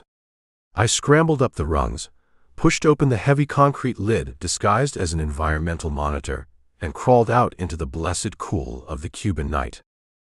I was out. Free from the bunker, free from Thorn's immediate grasp. I leaned against the cool concrete plinth, gasping for air, the stars brilliant overhead after the sterile confinement below. But freedom was fleeting. I was injured, weaponless, except for the confiscated Makarov, deep inside hostile territory. And I knew, with chilling certainty, that Marcus Thorn knew I was out. The game wasn't over. It had just escalated. And the clock on the Andromeda shipment was ticking faster than ever, with only fragments of intel to guide me towards stopping it. Chapter 10. Crawling out of Thorn's bunker, back into the humid Cuban night felt like being reborn into a fresh hell. Freedom was relative when you were miles inside a restricted military zone, bleeding from minor cuts, and the reopened wound on your arm, every muscle screaming from the stun charge and the subsequent escape, carrying only a dead guard's inadequate Makarov pistol, and 18 hours worth of partial encrypted intel about an arms shipment that could ignite a war. Marcus Thorn knew I was out. His security forces, likely supplemented by General Diaz's state apparatus, would be turning Cayo Libertad inside out. Staying put was death. Moving was only slightly better. First priority, distance. I pushed myself away from the bunker's hidden access point, stumbling through the darkness, heading generally east, back towards the coast but avoiding the main roads. Pain was a constant companion, a dull throb underlying the sharper stab in my arm and the fire in my lungs. I ripped strips off my already tattered shirt to crudely bandage the worst of the bleeding, needing to conserve strength, needing to stay conscious. Dawn found me miles away, hidden in a mangrove swamp bordering a small, nameless fishing village. The Lada I'd left was an impossible distance away, likely discovered by now anyway. I needed transport, badly. And information. Was the Andromeda leaving from Havana harbor? Or Mariel? The deep-water port further west that Camilla's discovered manifests seemed to favor for discreet cargo. The encrypted coordinates in my head were useless without Sully and serious decryption gear. The only actionable intel was the ship's name and the 18-hour window rapidly shrinking. I had to assume Mariel was the likely departure point. Better facilities for handling heavy cargo, less tourist traffic than Havana. My luck held barely. An old man preparing his even older wooden fishing boat for the day's work didn't ask questions when I appeared out of the mangroves, looking like something that had wrestled a gator and lost, offering him a soggy handful of US dollars, emergency cash I kept secreted away, for passage east along the coast towards Mariel. He just grunted, his weathered face impassive, and gestured me aboard. Maybe he was used to desperate men appearing out of the swamps. Or maybe the dollars were explanation enough. The chugging journey along the coast was agonizingly slow, punctuated by the throb of the ancient engine and the throbbing in my arm. I huddled under a tarp, trying to stay out of sight, forcing myself to stay awake, watching the coastline drift past, remote beaches, military watchtowers, occasional glimpses of roads. I risked using the burner phone Miguel had provided back in Havana, hoping Fuente's network was still active and hadn't been compromised by Thorn. Andromeda. Mariel. Status. Departure ETA. Urgent. Sending the coded message felt like tossing a bottle into a vast, indifferent ocean. Hours crawled by. The sun climbed higher, beating down mercilessly. My injuries ached, dehydration setting in. Just as I was starting to think the network was dark, or that I was truly alone in this, the phone vibrated. A single terse reply. Andromeda Berth Pier 4, Sector Sierra, Mariel. Loading completed, pre-dawn. Port Authority clearance filed 0600. Departure scheduled 1600 local.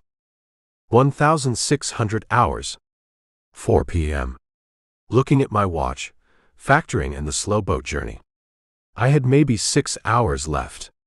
6 hours to get to Mariel, locate Pier 4, figure out a way past port security and Thorn's private army, and stop a freighter from sailing with a belly full of advanced weaponry destined for extremist fanatics. Impossible odds suddenly felt optimistic. We reached the outskirts of the Mariel port complex around noon. The old fisherman dropped me near a derelict quay piled high with rusting scrap metal, accepting the rest of my cash without a word, already turning his boat back towards less complicated waters. The port of Mariel sprawled before me, a vast industrial landscape of cranes, container stacks, warehouses, and docks humming with activity, guarded by fences and uniformed Port Authority police, undoubtedly supplemented by Thorn's less visible, more lethal security. Getting inside Sector Sierra, finding Pier 4, locating the Andromeda, that required recon. I spent the next 2 hours working my way closer, using the cover of stacked containers, dodging trucks and work crews, observing guard patrols, looking for routines, weaknesses. My body screamed in protest, but the urgency, the ticking clock pushed me forward. Finally, from the roof of a dusty customs warehouse overlooking the harbor, I saw her. Pier 4. The Andromeda. A mid-size freighter, rust-streaked but functional, riding high in the water, clean lines suggesting recent modifications for speed or stealth. No obvious signs of cargo loading now, just routine dockside activity. But the security presence was anything but routine. Men in the same unmarked khaki fatigues I'd seen at Santario Verde patrolled the pier, alert, watchful, carrying assault rifles openly. Others, pretending to be dock workers, lingered near the gangway, their eyes constantly scanning. Thorn wasn't taking any chances. 1600 hours. Less than 4 hours remaining. How could one injured man stop a freighter, guarded by a private army, from sailing? Direct assault was suicide. Sneaking aboard to sabotage the cargo seemed equally impossible given the security and the time frame. Alerting the Port Authority? Pointless. General Diaz's influence likely reached here.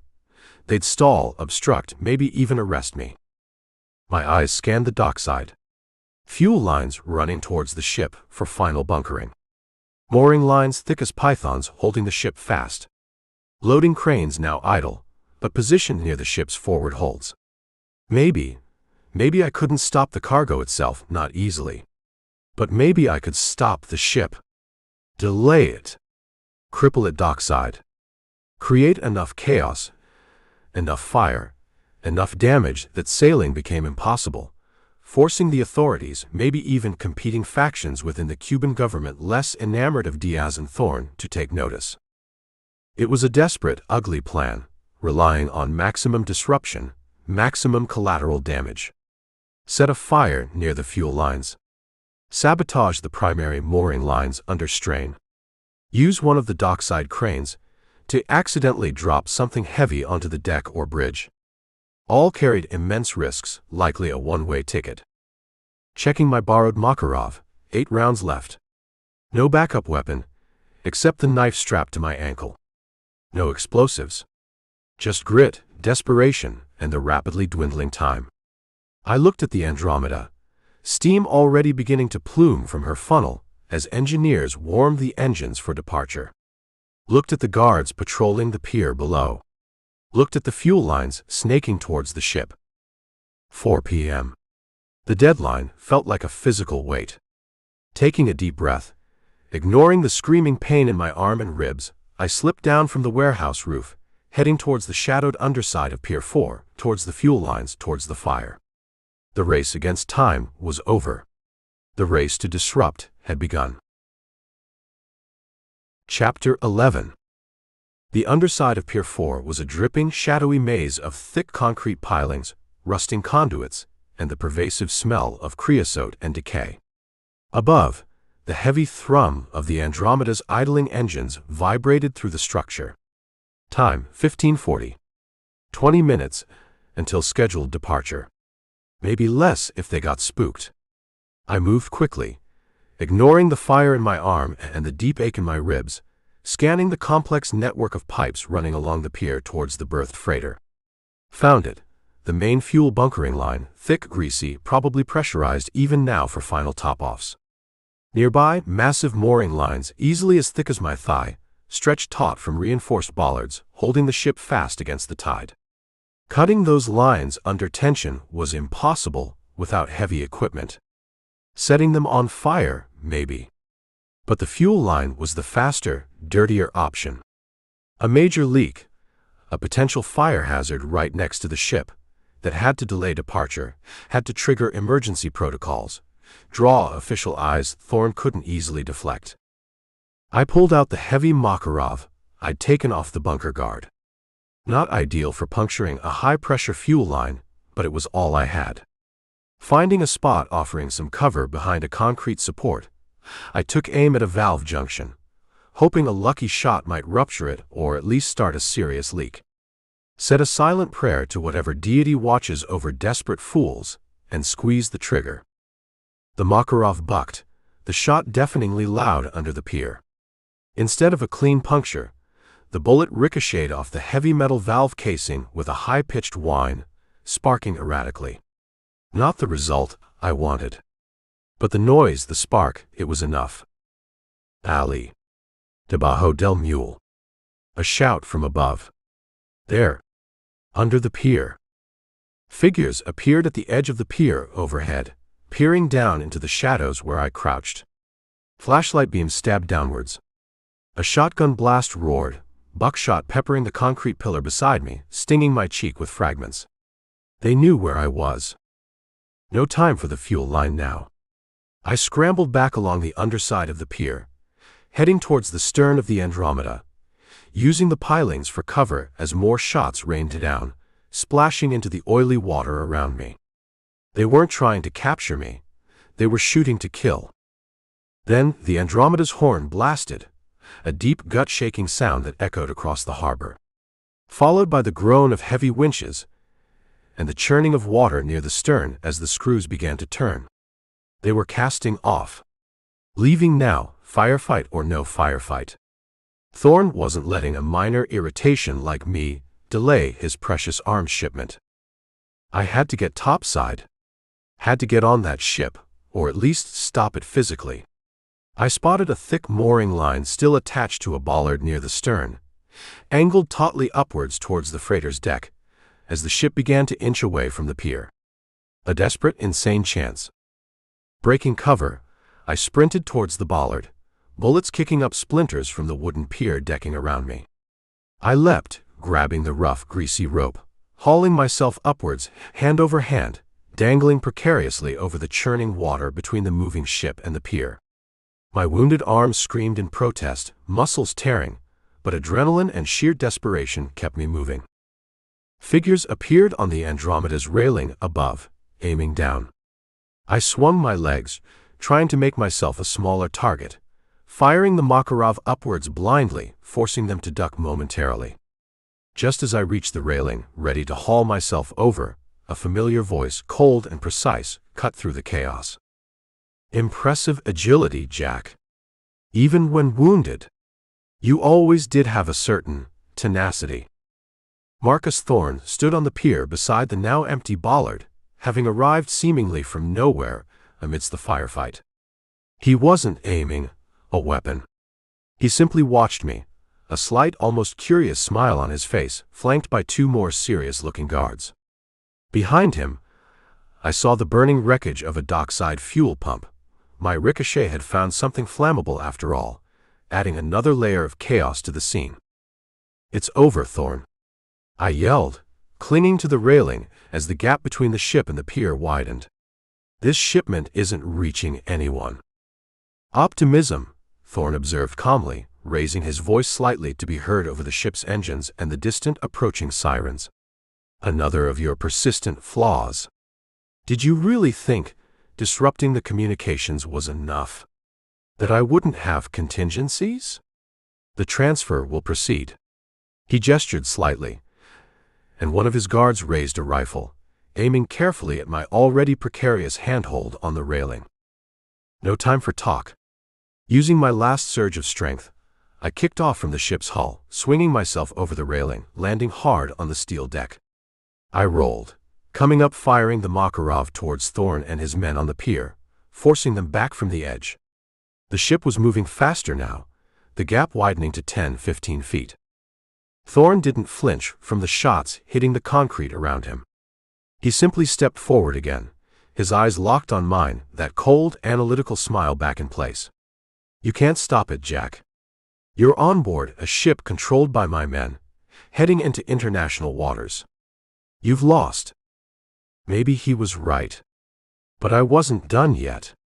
I scrambled towards the nearest deck hatch, hoping to get below, find the engine room, sabotage something vital before his onboard security hunted me down. Then Thorne did something unexpected. He wasn't carrying a gun, but he reached inside his jacket and pulled out a small, metallic object. Not a weapon. A detonator. "You failed to appreciate the final contingency, Jack," he called across the widening gap, his voice carrying clearly. "Insurance. Against interference. Against betrayal." He held up the detonator.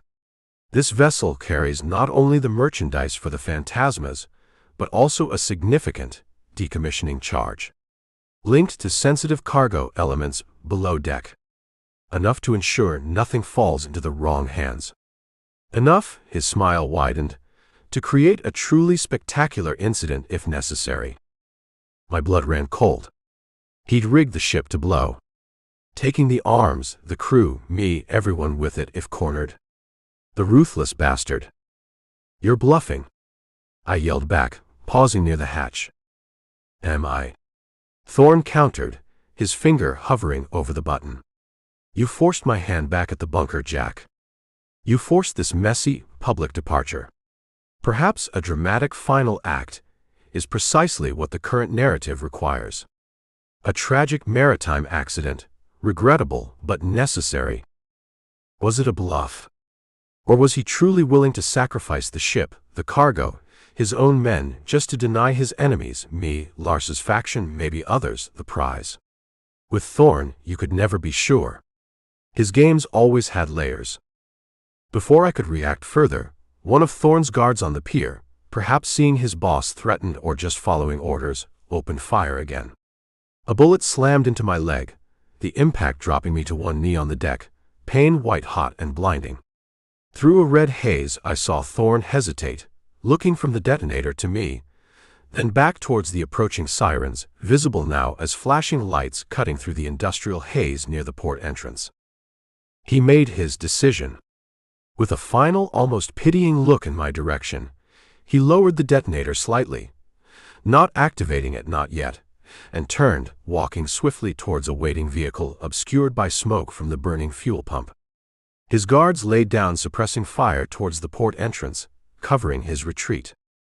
I tried to push myself up, tried to aim the Makarov, but my leg wouldn't hold. I watched, helpless, as Thorn disappeared into the chaos of the docks, leaving me bleeding on the deck of a moving freighter potentially rigged to explode, with his heavily armed crew now undoubtedly converging on my position. He hadn't killed me. He hadn't blown the ship.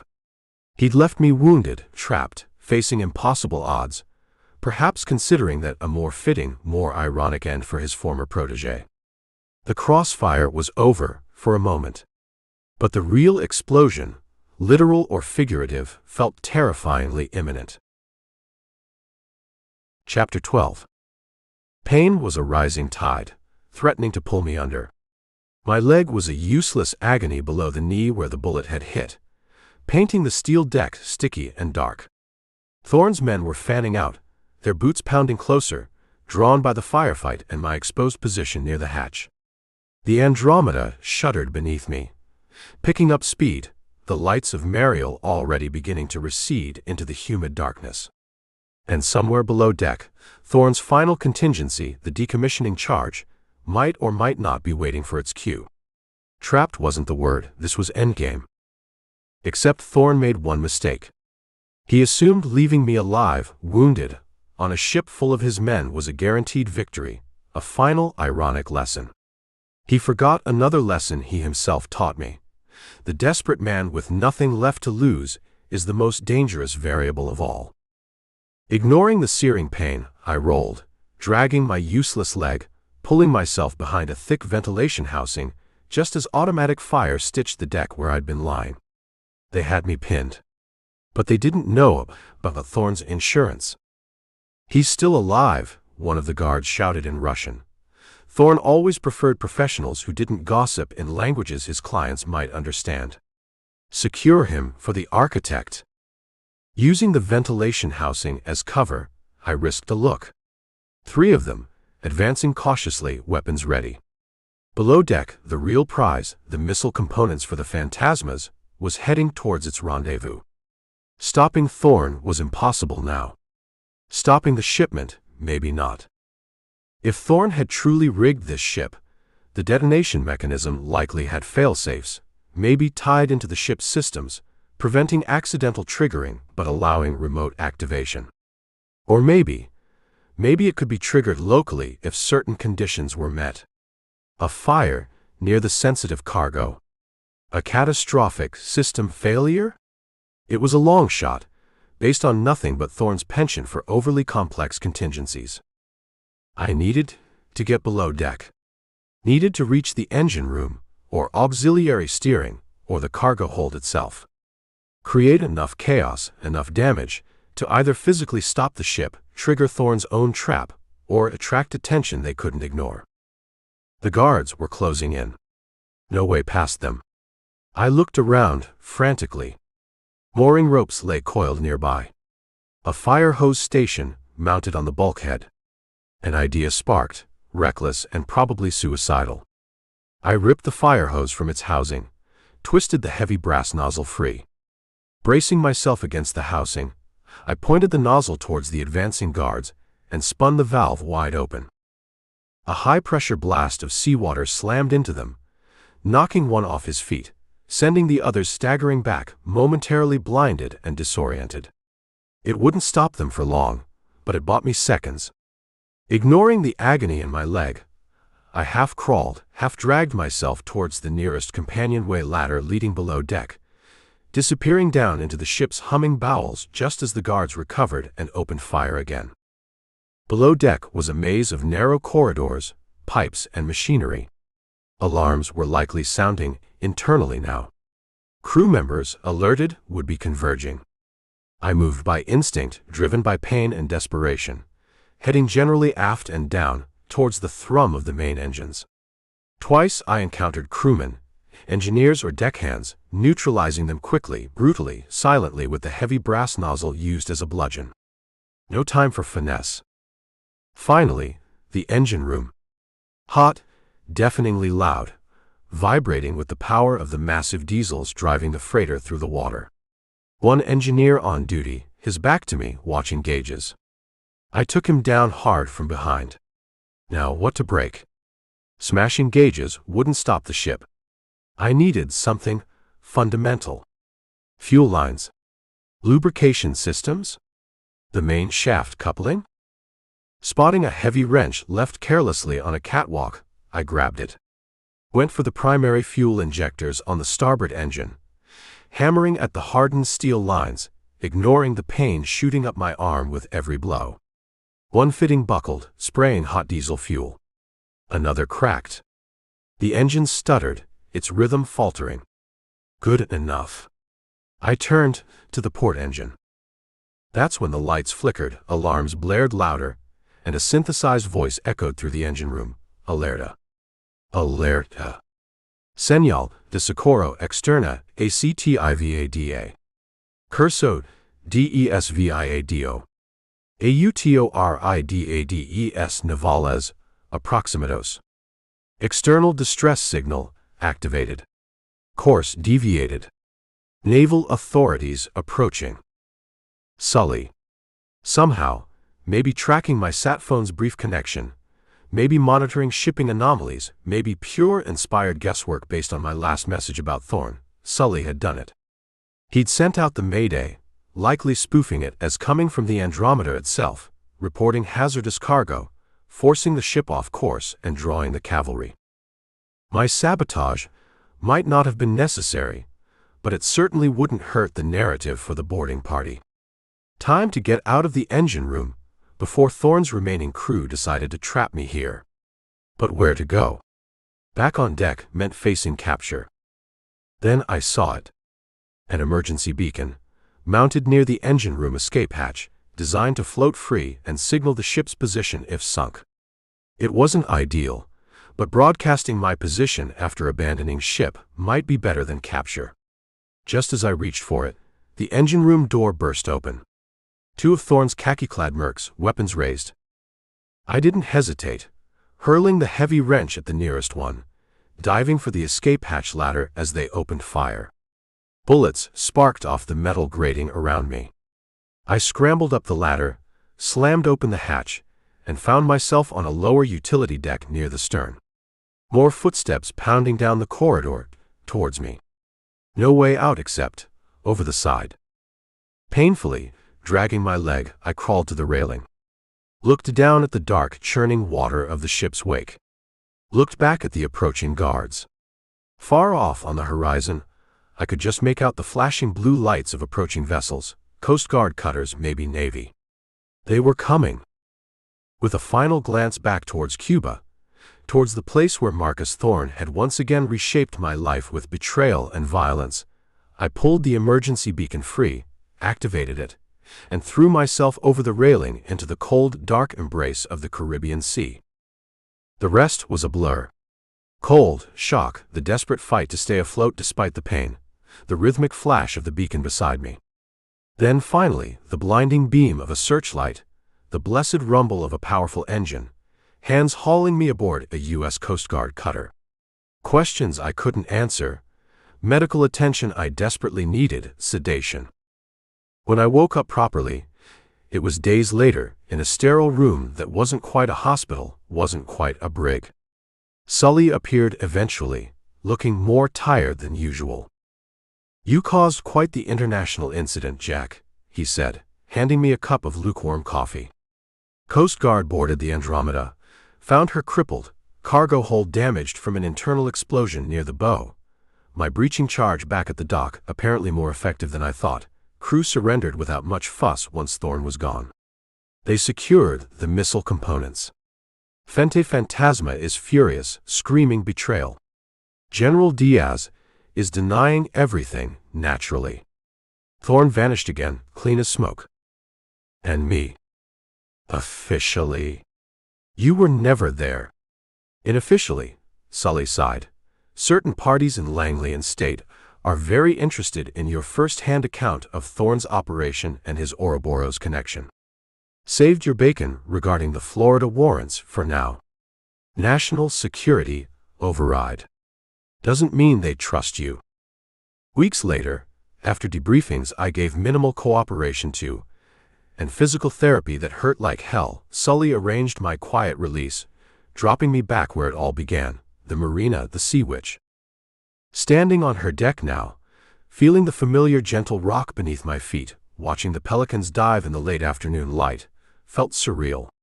The scars on my leg and arm were new additions to the collection. The emotional scars, the ones left by Thorne's chilling pronouncements, by Camilla's betrayal, by the ghosts encountered in Havana, those ran deeper. I'd stopped the arms shipment. I'd faced my mentor and survived, though he escaped. Unfinished business. Thorne's final words, his promise to meet again, echoed in the warm Florida air. He was still out there pulling strings for Ouroboros, architecting God knows what future horrors. The conspiracy Sully and I had glimpsed, Vance, Croft, the biotech, the symbol, remained largely hidden, its true scope unknown. The Sea Witch represented freedom, escape, the chance to just sail away. But looking out at the horizon, towards Cuba, towards Panama, towards the wider world where these shadows operated, I knew deep down that sailing away wasn't really an option anymore. Not until the Ouroboros serpent finished eating its own tail, or someone finally cut off its head. The unfinished business wasn't just Thorne's, it was mine too. And the tide, inevitably, was already turning, pulling me towards the next storm. Can I send you conscripted for free? Even more, in the Declassified series. Get the box set, or grab the action-packed next in series. Deep Dive. Deception Tide. Miami, Mirage. Border Wars. Course of Action. The Summit.